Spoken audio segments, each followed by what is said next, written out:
Passionné par les jeux et par l'environnement, Alexandre Duarte a fondé en 2017 le laboratoire d'innovation EcoGameLab, une agence de gamification qui accompagne les entreprises et les collectivités durables pour créer des expériences engageantes et ludiques dans la transition éco-responsable.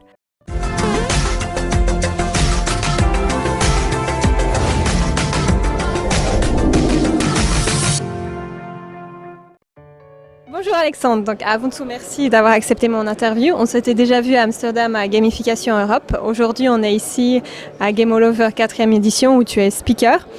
Pourquoi tu penses que c'est important d'être présent à des événements comme ceci? Qu'est-ce que cela t'apporte à toi et ton entreprise? Alors pour moi c'est important pour trois choses. La première, c'est de continuer à faire du réseau, échanger avec les autres personnes qui sont dans l'écosystème de la gamification.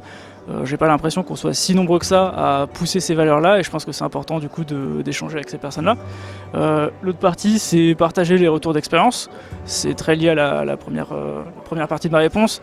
Tout le monde travaille sur des sujets différents, sur des applications, sur des escape games, sur des process. Je pense que le fait de partager nos expériences, ça permet de faire grandir l'industrie. Et du coup, ce qui est important aussi pour moi, c'est tout simplement de grandir sur tout ce qui est gamification en étonnant justement les retours d'expérience des autres personnes. Je pense que c'est vraiment très important d'être présent et on voit bien tout le monde est en train de faire du networking, donc c'est que ça marche. Comme annoncé dans ta présentation, ton entreprise est focalisée sur des projets liés à la transition énergétique. Pourquoi c'est un sujet si important à ton avis ? Alors, je pense que tout le monde maintenant sait pourquoi la transition écologique est importante, mais ce qui est plus important, je pense, dans mon activité, c'est le fait que généralement, quand on pense transition écologique, on pense à des éoliennes, on pense à des voitures électriques, des compteurs connectés, des applications, et malheureusement, c'est pas juste le numérique qui va nous sauver, c'est pas juste la technologie, c'est aussi l'humain, et l'humain ne fait pas forcément les bons choix naturellement, donc il faut trouver des techniques pour accompagner ce changement de comportement. Alors forcément, il y a des réglementations, il y a des lois, il y a des incitations financières, mais il y a aussi des incitations comportementales et la gamification, je pense, est une très bonne réponse pour ça. Actuellement, je fais une série de vidéos sur la gamification et l'écologie, développement durable, et tu m'as aidé à trouver plusieurs exemples car c'est deux domaines que tu connais bien. J'ai finalement eu tellement d'exemples que j'ai décidé de faire plusieurs vidéos. Pourquoi, à ton avis, ces deux sujets vont si bien ensemble ? Alors pour moi, la gamification et l'écologie vont très bien ensemble parce que l'écologie, c'est aussi de l'humain. Toutes les conférences qu'on a vues ce matin parlent de gamification comme étant le fait de s'appuyer sur les leviers comportementaux, comprendre l'humain. Et finalement, l'écologie, c'est la même chose. Faire par exemple un geste assez simple, jeter une bouteille plastique à la poubelle, finalement c'est déjà un geste où on a plusieurs choix. Est-ce qu'on la jette par terre? Est-ce qu'on l'abandonne à notre place? Est-ce qu'on la jette dans la poubelle? Quelle poubelle? Est-ce que ça a vraiment de l'importance? J'ai entendu dire par exemple que finalement le recyclage c'était pas important parce que tout partait dans la même poubelle. Et finalement il y a plein de questions qu'on se pose sur ces gestes-là et le fait de se reposer sur la gamification, ça permet d'accompagner le changement tout simplement. Ça permet de rassurer les utilisateurs, ça permet de montrer que les autres personnes le font aussi, ça permet de visualiser plus facilement l'impact. Donc c'est pour ça que la gamification est super importante là-dessus. Ensuite l'écologie, c'est un sujet qui est très large. Il y a l'alimentation, il y a les zéro déchets, il y a l'énergie, la mobilité, etc. Et finalement c'est pour ça qu'on se retrouve avec des exemples de partout sur toutes les thématiques. Et c'est très bien qu'il y en ait autant. Par contre, à Game All Over, ce sera la première fois qu'on parlera de développement durable et de gamification. Donc je suis très content d'être là pour ça. Avant de commencer, je voudrais remercier La Pleine Image déjà pour l'organisation de Game All Over 4. Ça fait quand même 4 éditions qu'on se réunit pour parler de gamification et de tous ses usages. Mais c'est la première fois qu'on va vraiment consacrer une keynote sur la thématique du développement durable. Quel est ton point de vue de l'avancement de la France vis-à-vis des autres pays européens au niveau de la gamification, mais aussi au niveau du développement durable ? Je pense qu'effectivement la France est très bien placée dans le domaine du développement durable par rapport aux pays européens. Alors forcément on n'est pas dans les premiers, je pense notamment à des pays nordiques qui sont un peu plus en avance, mais on n'est pas dans les derniers non plus, donc je pense qu'on joue notre rôle. Alors il y a des choses à faire pour aller encore plus loin, notamment sur le changement de comportement, mais voilà, au moins on est sur la bonne voie, on agit, c'est déjà pas mal. Concernant la gamification, je pense que quand on voit Game All Over aujourd'hui, il y a de plus en plus d'acteurs qui se mobilisent, on a un événement national, je suis pas sûr que ce soit le cas de tous les pays. Du coup je pense qu'on n'est pas si mal placé. Après, c'est vrai qu'encore une fois, il y a des pays qui sont plus en avance que nous et généralement, c'est peut-être difficile de connaître les acteurs locaux. Typiquement, Gamification Europe était à Amsterdam, on a pu découvrir des acteurs locaux qui, je pense, ne connaissent pas les acteurs français et inversement. Donc, je pense qu'on est bien situé, mais il y a encore des choses à faire. Et peut-être que la présence plus marquée sur le territoire français de Localisis jouera un rôle aussi à ce niveau-là. On peut voir sur ton site internet que tu as déjà travaillé sur de nombreux projets. Est-ce qu'il y a un en particulier dont tu es fier et que tu aimerais présenter aujourd'hui ? Alors effectivement, j'ai travaillé sur différents projets, certains assez petits, quelques jours d'intervention pour donner des bonnes indications, aiguiller, et d'autres un peu plus longs.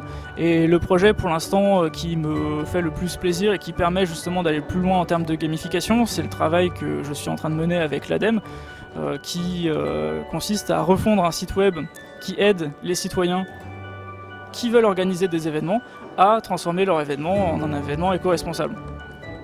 Actuellement, ils ont un outil qui est très performant au niveau technique, qui est très complet, qui subit beaucoup de demandes. Il y a beaucoup de personnes qui veulent se servir de l'outil. Malheureusement, l'expérience utilisateur n'est pas suffisamment à jour, le site est vieux.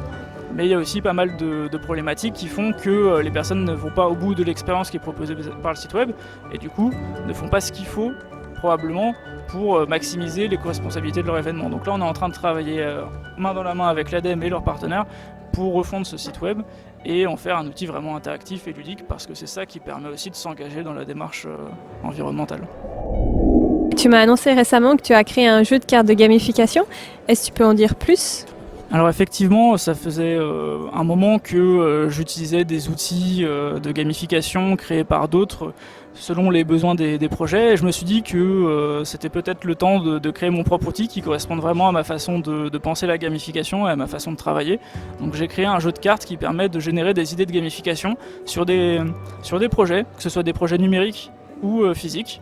Je l'utilise sur des ateliers de génération d'idées type design thinking. Je l'utilise en formation aussi pour illustrer différemment la gamification parce que souvent les exemples sont numériques et sur des projets qui ne le sont pas, les personnes qui suivent la formation des fois ont plus de mal à se projeter, donc les cartes sont très bien pour ça.